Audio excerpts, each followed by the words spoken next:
ये आपने कूलर काम चलायो करीबन 4-5 महीने भी गया है और काम में कही है कि 2 लाख रुपया ऊपर खर्चो कराया मैं।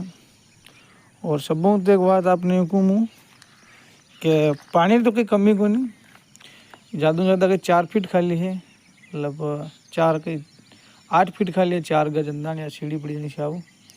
और इनमें कई भारी नुकसान हुई एक नुकसान हुई एक इनमें एक ढावो है, ये साइड जगह है, ये बोला सीधी ही यूँ यूँ टू यूँ जाके दशकवा लगी। तो बाहरलो पानी तो इमें नहीं रो है यो चारों में दीवार करे मिली है, मतलब गारो न के मिलो।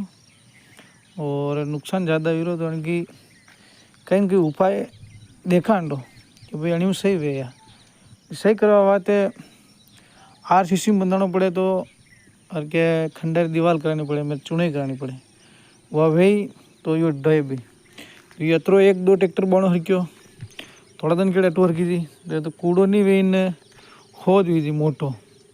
तो करीबन यो गई 17 गए जिम उतरो खाली जो पानी तो बढ़िया आवा गई रही सावरा सेठ की मेहरबानी पानी ज़्यादा आयो में जो यो कही एक 10 जन ज़्यादा रही यो आप देखो कूड़ो। और इनमें कही या खाली जय समस्या दड़वारी बस।